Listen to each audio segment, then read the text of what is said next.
सनावर नगरपालिका सीएमओ कक्ष में भाजपा पार्षद और सीएमओ के बीच कहासुनी हो गई, जिसमें सीएमओ की तबीयत बिगड़ गई और उन्हें अस्पताल में एडमिट करवाया गया। घटना के बाद नगरपालिका के कर्मचारी भाजपा पार्षद के खिलाफ लामबंद हो गए।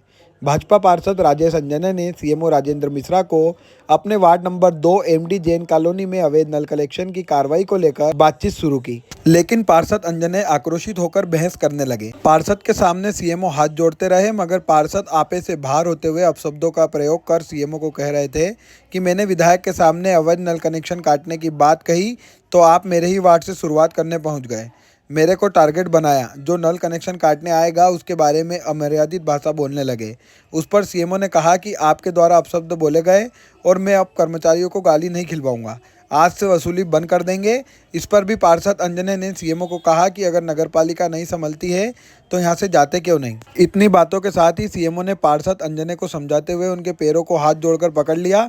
सीएमओ ने रोते हुए कहा कि आप मुझ पर दबाव ना बनाएं, पहले ही मैं पार्षदों के धरने से परेशान हूं, मुझे पत्रकारों को भी जवाब देना पड़ता है और तुम मुझे कार्रवाई के नाम पर परेशान कर रहे हो। यह कहते हुए अपने सीने को दबाते हुए कुर्सी पर बैठते ही गश खाकर गिर गए। सीएमओ को गिरता देख कर्मचारियों ने जमीन से उठाया और ऑटो में डॉक्टर राहुल अग्रवाल के हॉस्पिटल ले गए, जहां उनका उपचार जारी है।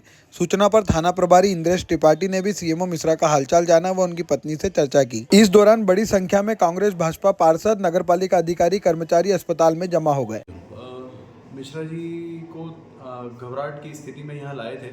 मुझे पता चला कि वहाँ पर इन्होंने ऐसी हिस्ट्री दी है कि वहाँ पर ये गश खा के गिर गए थे और पहले से शुगर और बीपी के मरीज हैं। यहाँ पर जब इनको लाया गया तो बीपी बढ़ा हुआ था, 190/100 के करीब था, शुगर 199 थी और उस बिना पे इनका प्राइमरी उपचार किया गया। यहाँ पे ईसीजी हाल फिलहाल में ठीक था तो उनको यहाँ पे आराम करने की सलाह दी। अभी बातचीत कर रहे हैं, बीपी थोड़ा सा नॉर्मल की तरफ आ रहा है। अभी हालांकि बढ़ा हुआ है लेकिन थोड़ा नॉर्मल हुआ है पहले से।